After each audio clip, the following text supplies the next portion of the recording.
Bueno, pues muchas gracias, Elena.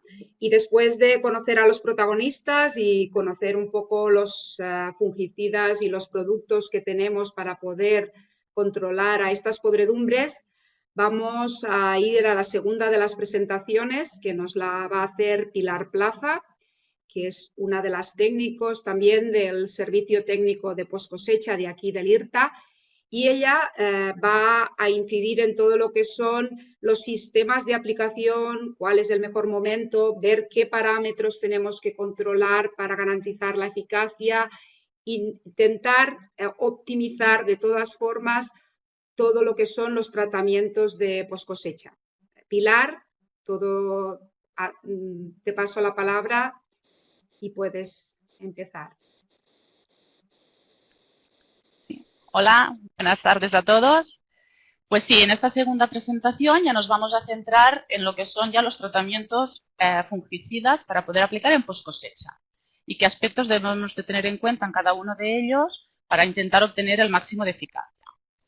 Entonces vamos a seguir un poco lo que es el flujo de la fruta cuando llega a una central. Podríamos dividirlos en 3 puntos o 3 momentos. Cuando llega la fruta en recepción, que sería haciendo un tratamiento en Drencher, ¿sabéis? Drencher, el equipo específicamente diseñado para hacer tratamientos con productos químicos, sería el primer punto. El segundo, ya lo ha dicho Elena también, dentro de la cámara de conservación.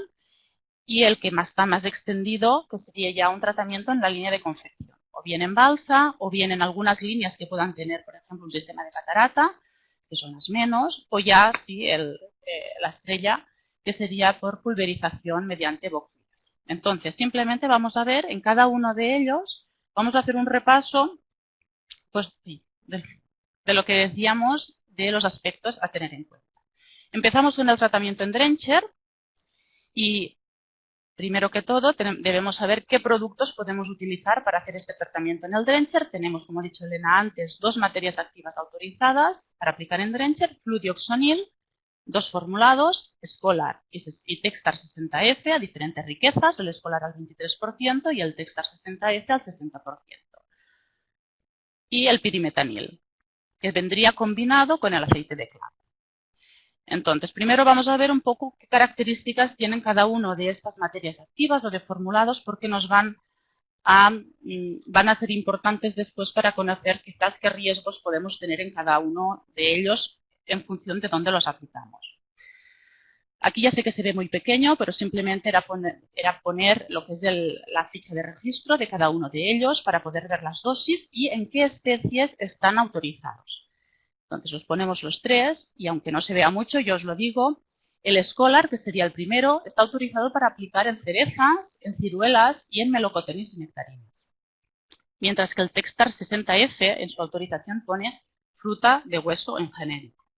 Y el Shedatane 20, el que va combinado el pirimetanil con el aceite de clavo, está autorizado para aplicar en melocotones y nectarinas. Esto es importante porque, por ejemplo, ahora, justamente ayer, me hacían una consulta de unos albaricoques que tenían una afectación de monilla. Entonces, frente a un albaricoque, ¿qué producto podemos utilizar? No vamos a poder utilizar los 3, sino simplemente el Textar 60F, que sí que tiene un registro genérico. Por tanto, es importante saber esto.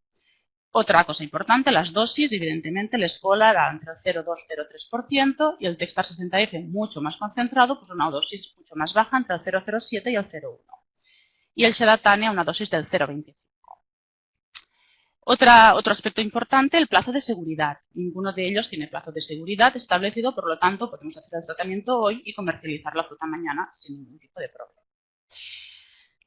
Lo quizás más interesante o más importante de cada uno de ellos es realmente ver qué eficacia tienen frente a los 3 patógenos que he dicho Elena, que son los 3 actores principales de la película: Monilia, Rhizopus y Geotrichum. Debemos saber que fludioxonil es una materia activa muy eficaz en el control de Monilia y también de Rhizopus, quizás no tanto como Monilia, pero también tiene un efecto importante en Rhizopus y sin embargo no tiene ningún efecto en Geotrichum. Por otro lado, el pirimetanil más el aceite de clavo, el pirimetanil solo, es muy efectivo en el control de Monilia, pero ya no es tan efectivo, o al menos a nivel, digamos, satisfactorio, a nivel comercial, en el control de Rhizopus y tampoco tiene ningún efecto en el control de Geotrichum. Por tanto, esto es importante, por lo que luego veremos que es un aspecto a tener en cuenta en el tratamiento. Dicho esto, y viendo qué productos podemos utilizar, vamos a ver exactamente en el equipo, en el drencher, qué aspectos o qué consideraciones debemos de conocer. Lo que nos va a dar digamos, el que sea efectivo o no sea efectivo no es el producto, que ya sabemos que todos los productos que tenemos autorizados son muy efectivos en el control de monilias, sino es el propio equipo, el propio drencher. En primer lugar, el diseño del drencher. El diseño del drencher, aquí tenemos algunas fotos. Sabéis que yo siempre digo que cada empresa, hay tantos drenchers como empresas hay. Hay drenchers de cadenas, donde va corriendo los palots, un tiempo determinado, drenchers de armario, drenchers que tienen una cortina transversal, 2 cortinas, que tienen un sistema de lluvia, como este de aquí abajo. Es decir, el diseño del drencher, el caudal de la bomba, todo esto es lo que realmente nos va a decir si el producto, si el caldo, si la solución de fungicida va a mojar bien el fruto o no. Y es lo que en definitiva va a determinar la eficacia del tratamiento.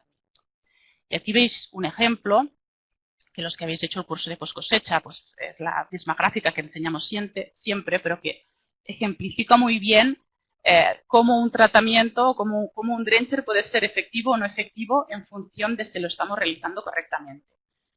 Bueno, antes que eso, veréis que en la presentación hay muchas gráficas en las que son las gráficas en las que nosotros evaluamos la eficacia in situ de un tratamiento.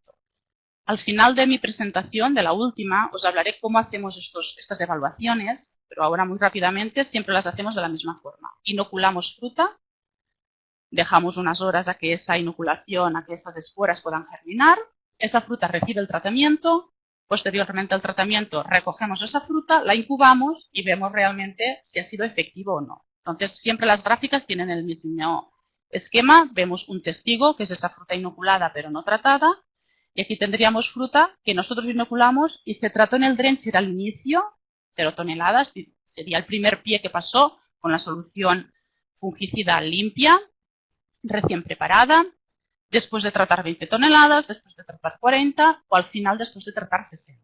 Y en este caso veis las 2 barras que sería esa fruta que pusimos nosotros inoculada en el palot de arriba de todo, el más expuesto al caldo, y en el palot de abajo enterrado entre la fruta, el menos expuesto, ¿vale?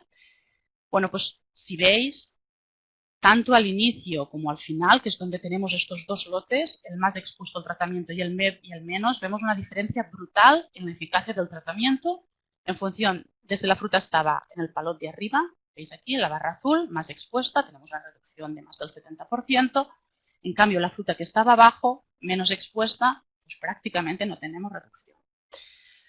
Este caso era un caso concreto de un drencher en el que la fruta pasaba muy rápidamente, que solo se trataba 20 segundos, y en estudios posteriores el simple hecho de alargar el tiempo de tratamiento de 20 segundos a 40 segundos, esta diferencia se hizo mínima. Siempre va a haber una diferencia, evidentemente la fruta de arriba siempre estará más mojada que la de abajo, pero esta diferencia sí es mínima.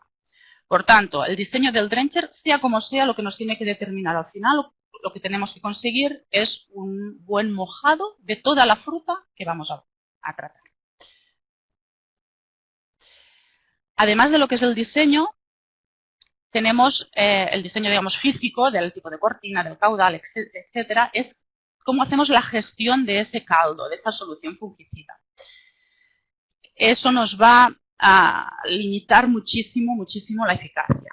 Sabéis que de drenchers, como hemos dicho antes, hay de muchos tipos y hay algunos drenchers que tienen sistemas de filtrado, por ejemplo, que en continuo van filtrando ese caldo que se va ensuciando porque los palots y la propia fruta va llevando pues esporas y tierra. Hay que tienen sistemas de filtrado, hay que tienen sistemas de dosificación en continuo para intentar siempre mantener una concentración, unos ppm de fungicida estables. Por lo tanto, que un drencher tenga estos equipos o no los tenga, pues está claro que nos va a condicionar mucho su eficacia. Nos centraremos en el del sistema de filtrado porque quizás es el que nos da unos resultados más distintos.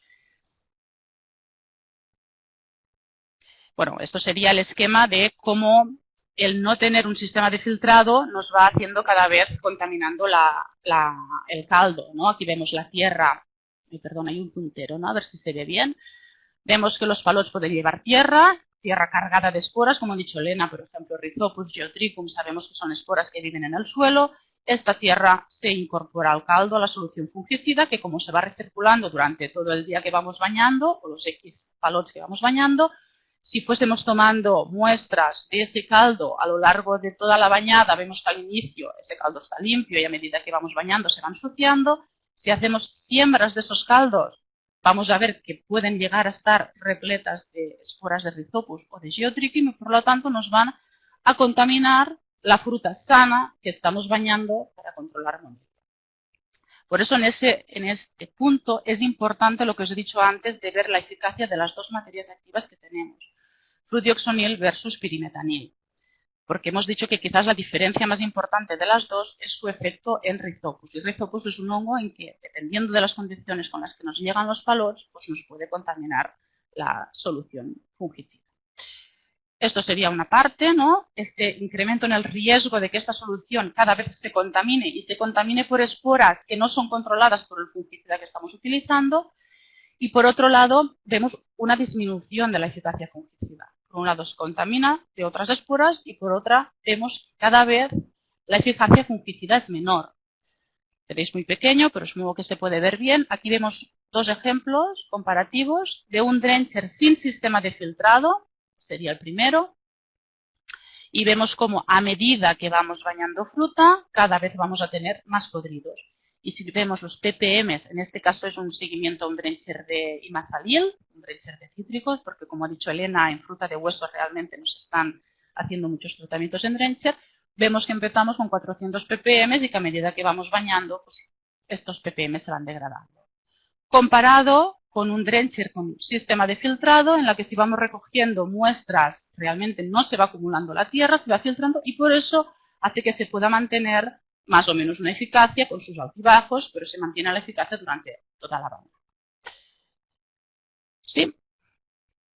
Por lo tanto, hasta ahora en el drencher tenemos estos productos que podemos utilizar, que son muy efectivos para el control de monillas. Simplemente tenemos que tener en cuenta que nuestro drencher moje bien el fruto, asegurar un buen mojado del fruto y si tenemos problemas de contaminación porque nos llegan palots muy contaminados, pues intentar tener un sistema de filtrado y uso de desinfectantes para que este no sea un punto de contaminación a la fruta sana.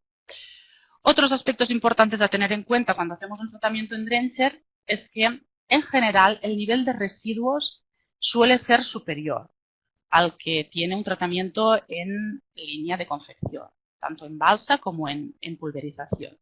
Luego eso lo veremos en mi última charla, que es específica de residuos, pero vais a ver que, en general, siempre los residuos son mucho más altos. Hemos intentado ver el porqué de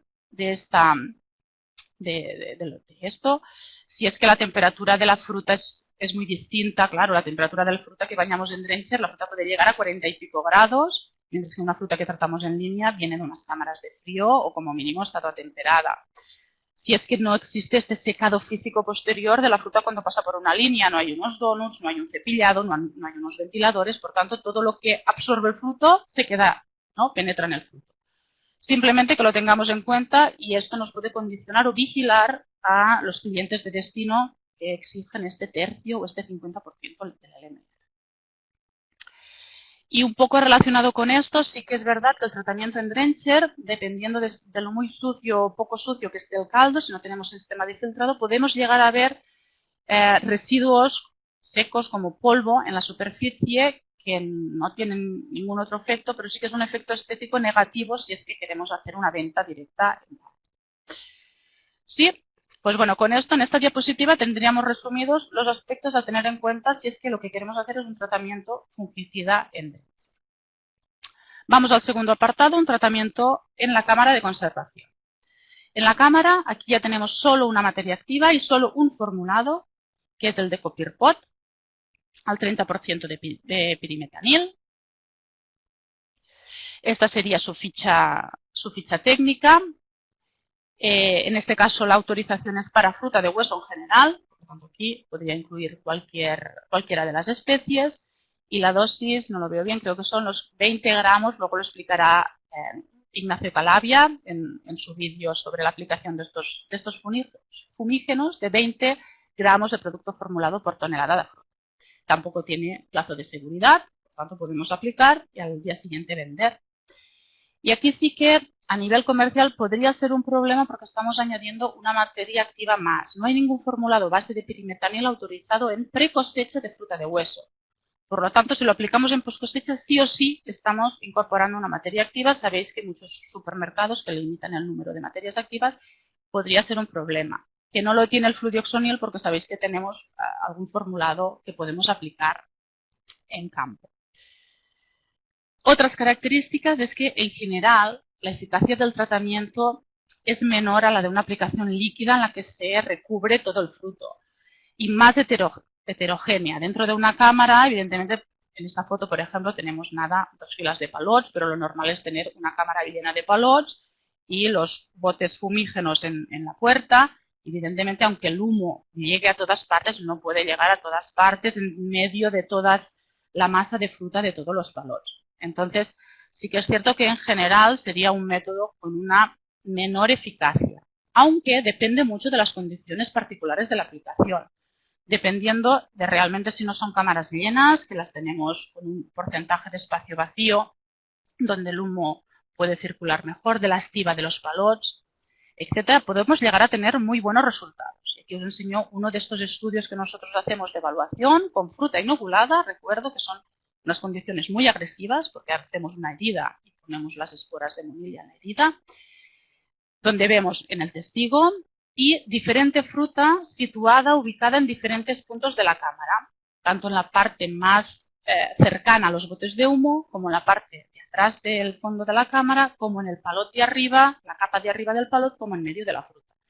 Y veis que en determinadas circunstancias realmente la eficacia es igualmente buena, tan buena como en un tratamiento. Por tanto, al tanto con las condiciones particulares de la aplicación. Una de sus grandes ventajas, a diferencia del drencher o en comparación con el drencher, es que aquí no tenemos este problema de que el caldo se va ensuciando, que se va contaminando de las esporas. Por lo tanto, en este sentido es uno de los puntos fuertes de este sistema de aplicación y por lo tanto estamos, como decía Elena antes, muy indicado para esas cámaras de fruta de hueso que vamos a destinar varios días, semanas en conservación. Porque nos aseguramos que esa merma, pues sabemos que la infección de monilla viene de campo, que en esas semanas, como ha dicho Elena, en la cámara sigue creciendo monilla, pues vamos a parar y a frenar la infección. Y lo único pues que tenemos que tener en cuenta que el nivel de residuos puede llegar a ser más heterogéneo por el hecho de que pues pueden estar más cerca o lejos del punto de tratamiento. Bueno, pues con esto el que sería el resumen del tratamiento en fumígenos, que como os digo, luego uno de los vídeos de Ignacio es específico, él os dirá ya más los pros y contras y cómo deberíamos hacer una aplicación del bote fumígeno y nos vamos ya a lo que sería la línea de confección. En la línea de confección nos centraremos en la balsa, catarata no hablaremos porque es muy puntual las empresas que tienen catarata y sobre todo en lo que es el módulo de pulverización. Y en la línea de confección, en la balsa, perdón, aquí están la misma diapositiva que en el drencher, porque no deja de ser un tratamiento en el que tenemos un caldo fungicida que se va recirculando. Por lo tanto, tenemos, en primer lugar, las mismas materias activas, fludioxonil, tanto el escolar como el Textar 60F, y el pirimetanil. Y aquí simplemente anotar que el Xeratane 20, como va formulado con el aceite de clavo, es un producto que realmente en espacios cerrados, como sería una balsa y no en el drencher si está en el exterior, puede llegar a molestar un poco porque es un olor muy fuerte. Simplemente tenerlo en cuenta. En lo que decíamos del drencher, el diseño del drencher, en este caso sí que este es el mejor sistema de aplicación porque mejor recubrimiento del fruto que sumergiéndolo unos segundos en la solución fungicida no va a haber ninguno. Por lo tanto, es el sistema de aplicación más efectivo que existe. Características específicas de si hacemos el tratamiento en la balsa de volcado, pues como decía Elena, el elevado coste del tratamiento. Pensamos aquí las balsas de volcado, pues pongo aquí en la diapositiva entre 5.000 y 10.000 litros y de 13.000 y de 15.000 litros. Por lo tanto, hacer un tratamiento, pues claro, supone ya un desembolso de dinero importante. ¿Qué nos puede pasar? Que tengamos la tentación de alargar ese caldo, esa agua, varios días para aprovechar esos miles de euros que hemos puesto de fungicida dentro. No debemos caer en esa tentación. Sabéis que la balsa es un punto crítico donde se puede dar lugar la contaminación cruzada desde biocidas que hemos utilizado en la desinfección de los palots como amonos cuaternarios, un sitio donde se acumulan los cloratos y estamos utilizando el hipoclorito sódico como desinfectante. Por lo tanto, si lo aplicamos aquí, debemos de gestionar igualmente como lo hacíamos antes y renovar esa agua, por mucho que lleve fungicida, a menudo para no tener estos problemas. Y también hay otro aspecto a tener en cuenta. Claro, las balsas siempre mantienen un mismo nivel. Por lo tanto, hay una entrada de agua en continuo o periódica para mantener ese nivel y suplir esa agua que se han llevado los palots de madera, ¿no? O que se ha llevado la fruta. Debemos al menos saber o tener en cuenta qué porcentaje representa esa agua, porque tenemos un efecto de dilución importante y vamos a tener cada vez una menor concentración de fungicidas si es que nos vamos reañadiendo. Y aquí os pongo un ejemplo de un seguimiento que hicimos en una central de la zona. Se preparó la balsa un martes con lo que tocaba de fludioxonil y se tomó muestra de lo que estaba pasando en ese momento de una nectarina y de un paraguayo, y vemos que el residuo que se llevó la fruta son residuos más o menos normales, y al cabo de los 3 días, el viernes, sin haber hecho ninguna reposición, pues ese residuo había bajado entre un 70 y un 80%. En este segundo caso podemos decir que esta fruta no estaba bien tratada porque este es un residuo muy bajo como para hacer frente a una infección. Bueno, pues esto en respecto a lo que sería la aplicación en la balsa de volcado. Y ahora sí ya nos centramos en lo que sería el tratamiento más habitual, que sería la pulverización en línea. Aspectos a tener en cuenta: qué productos podemos utilizar, los mismos, pero en este caso cuidado porque hay un cambio en la dosificación dependiendo del producto que utilicemos. Hemos dicho el fludioxonil, el Scholar se utilizaba entre el 0,2 y 0,3% cuando era en drencher o en balsa. Y aquí, en el caso, hay una acepción que dice que en el caso de aplicarse en pulverización en línea se puede subir la dosis de aplicación entre el 0,8 y el 1,2% aplicando a un ratio de 1 litro por tonelada. Cuidado que aquí introducimos un concepto nuevo del cual no habíamos hablado hasta ahora, que es el ratio de aplicación. Luego dedicaremos un par de diapositivas específicas para este concepto. O sea, aquí tenemos un cambio de dosis. En el caso del Textar 60F también, estábamos hablando que en drencher podíamos utilizar entre el 0,07 y 0,1 y en caso de aplicar en pulverización en línea podemos subir al 0,3-0,4%. Y aquí no especifican este ratio de litros por tonelada. Y en cambio el Shedatane pues no hace ninguna diferenciación. Y nos quedamos con el 0,25. Segundo punto importante no es el sistema más efectivo, porque hemos dicho que el más efectivo sería sumergir el fruto en la balsa, pero realmente es un sistema bastante efectivo si conocemos bien tanto los parámetros de la aplicación como todo el diseño del módulo de aplicación en sí. El problema que tiene este tratamiento en este punto es que digamos que lo hacemos demasiado tarde, porque sería ya en el punto final justo antes de la venta del producto. Esta fruta ha podido estar 3 semanas en una cámara y allí si había monilla ha ido evolucionando y lo hacemos ya, digamos, al final, justo antes de vender. Este sería el punto, digamos, negativo de aplicarlo en este momento. Si en el drencher era importantísimo el diseño del drencher para conseguir un buen tratamiento, pues en el módulo igual o más. Por tanto, el tipo de boquillas que tenemos, el número de boquillas, el número de barras de boquillas, si estas boquillas se autolimpian o no porque se pueden obturar a menudo. ¿Qué tipo de rodillos hay debajo de este módulo del tratamiento por el cual pasa la fruta? Si son cepillos de pelos, si son donuts, si son rodillos metálicos, si después de la aplicación hay unos ventiladores o no, si este módulo está tapado o no, si en el depósito donde hacemos la mezcla está en agitación continua o no. Todos estos parámetros van a determinar la eficacia de la aplicación, pero de pasar de blanco a negro, es decir, de ser prácticamente totalmente eficaz a no tener nada de eficacia. Y aquí veréis algunos ejemplos. Por ejemplo, el tipo de rodillos. No sé si apreciáis bien en la foto, tenemos 3 fotos. En la primera, el módulo de aplicación, que sería esta, pongo el puntero, esta caja de aquí, se hace cuando la fruta está girando sobre donuts. Sabéis que los donuts son como unas esponjas que realmente al final quedan empapadas de esta solución fungicida. Tenemos otros módulos en los que la aplicación se hace sobre rodillos, la fruta está girando sobre rodillos, o en otro caso sobre cepillos de pelo sintético. Pues en función de este tipo de rodillos podemos tener muchísima diferencia. Por ejemplo, aquí en evaluaciones, como os he comentado, con fruta inoculada, vemos que la fruta testigo, en este caso, se pudrió un 90%. La que se trató en este módulo con donuts, conseguimos una eficacia del 100%, es decir, no se pudre ni un fruto. Y en la misma línea, una línea hermana, con este mismo módulo, a la misma dosis, al mismo ratio de aplicación, con el mismo caudal, pero sobre rodillos, vemos que se nos pudre un 85% de la fruta. Sí que es cierto que veis una diferencia muy importante entre el aspecto de esta fruta podrida respecto a la control. Esta no está esporulada, el podrido es mucho más pequeño. Realmente ha habido una aplicación, ha habido un residuo de fungicida, de flutoxonil en este caso, pero no ha sido suficiente como para controlar totalmente la infección.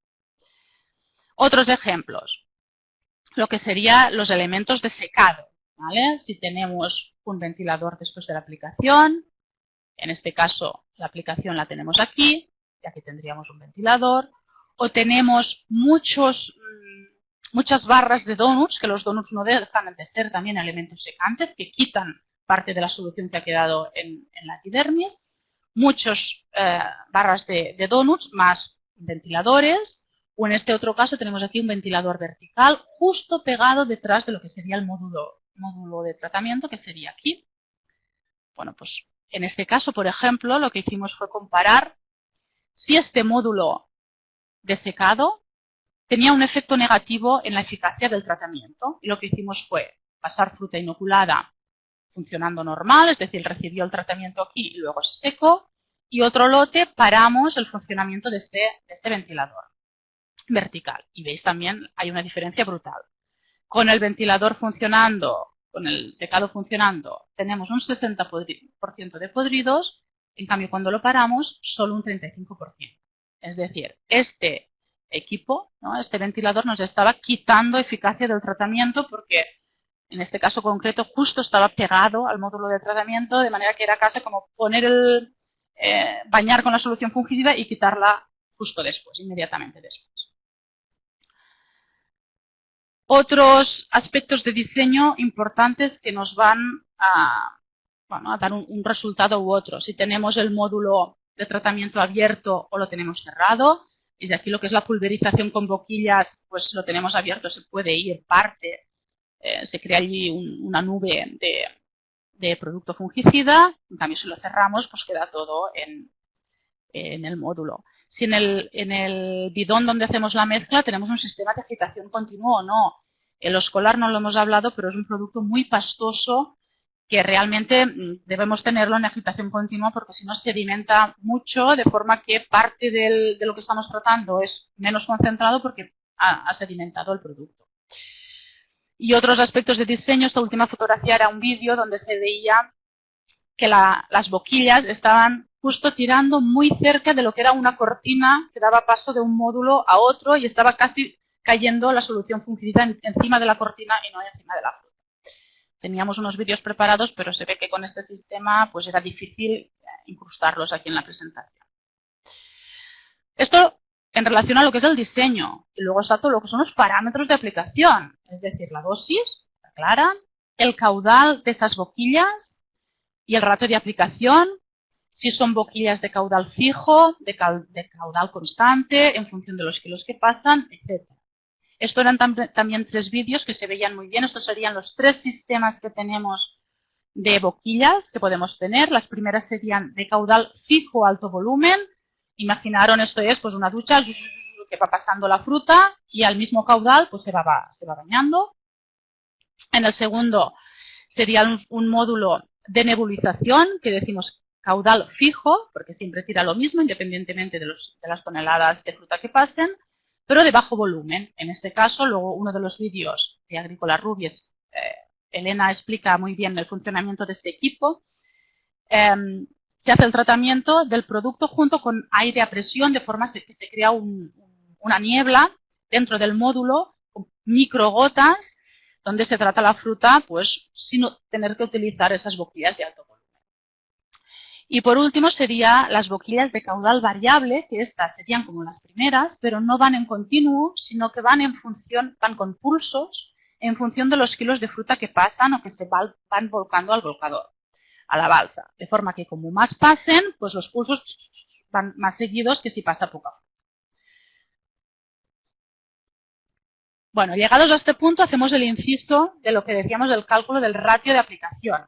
Son dos cosas distintas. Una cosa es la dosis que preparamos en el bidón, esa dosis del 0,2, 0,3, del 1% de 2 Scholar, y la otra es el ratio. Esa solución la podemos aplicar en 1 litro tonelada, es decir, en una tonelada de fruta solo se lleva 1 litro, o en 6 litros tonelada, por ejemplo. ¿Cómo calculamos este ratio de aplicación?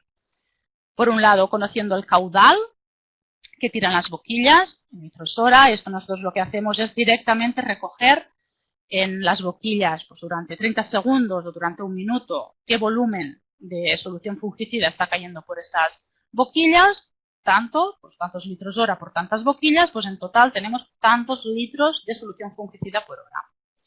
Si es un módulo que tiene la opción, por ejemplo, de trabajar a diferentes condiciones de trabajo, diferentes presiones, etcétera, pues calcularlo para cada una de las condiciones. Y por el otro lado debemos de conocer el flujo de fruta, realmente cuántas toneladas de fruta por hora están pasando en esa línea. Y esto es lo que nos dice la máquina, ¿no? la línea de confección. En función de la división de estos dos parámetros, caudal en litros hora por el flujo de fruta en toneladas hora, nos va a dar el ratio de aplicación en litros tonelada. Y esto, para entenderlo fácilmente, es como decir lo poco o mucho que se va a duchar la fruta con esa solución fungicida.